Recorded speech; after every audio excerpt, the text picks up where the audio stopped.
इस वीडियो में हम भगवत गीता के पहले अध्याय के श्लोक 3 से 6 तक की व्याख्या करेंगे।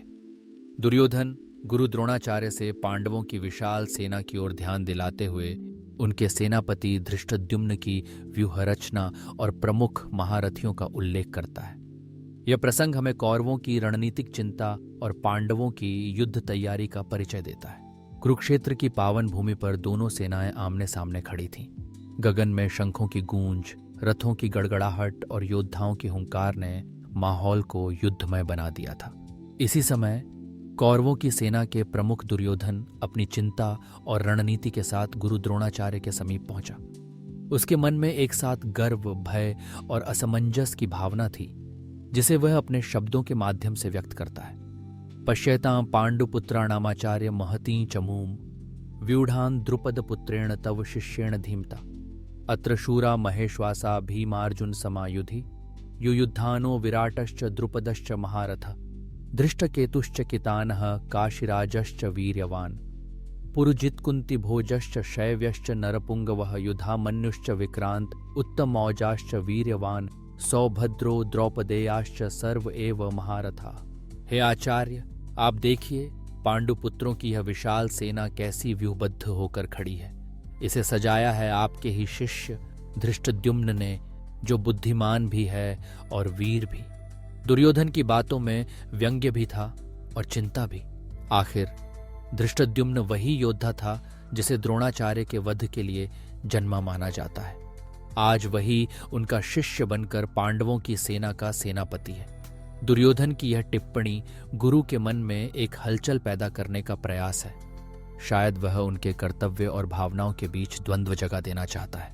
दुर्योधन आगे कहता है, पांडवों की सेना में एक से एक महान योद्धा हैं। देखिए, भीम और अर्जुन जैसे महाबली, जिनकी वीरता और युद्ध कौशल जग प्रसिद्ध है।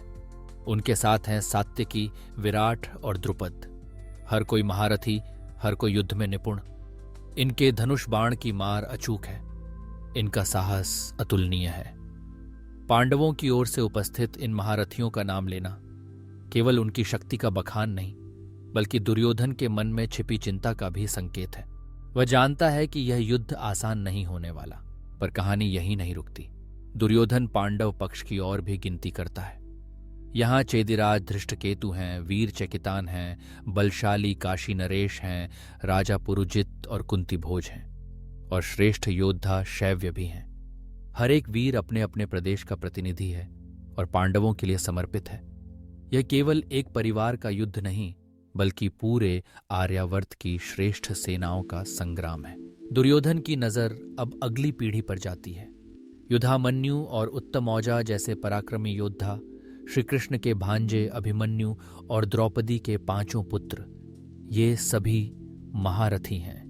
इनकी युवा ऊर्जा और साहस इस सेना को और भी अद्भुत बनाते हैं।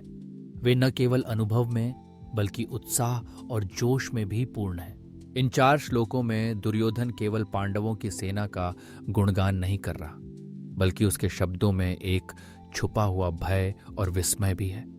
वह जानता है कि जिनके विरुद्ध वह खड़ा है, वे केवल असाधारण योद्धा ही नहीं, बल्कि एकता, समर्पण और धर्म के प्रतीक भी हैं। दुर्योधन के मन में यह द्वंद्व है। क्या रणनीति से, संख्या बल से और महारथियों की उपस्थिति से वह इस महासंग्राम में विजय पा सकेगा? यह संवाद केवल युद्ध की भौतिक तैयारी नहीं, बल्कि मनोवैज्ञानिक युद्ध की भी शुरुआत है। दुर्योधन जहां गुरु द्रोण के मन में अपने शिष्य के प्रति द्वंद्व पैदा करना चाहता है, वहीं वह अपनी सेना को भी यह आभास दिलाता है कि पांडवों की सेना साधारण नहीं है।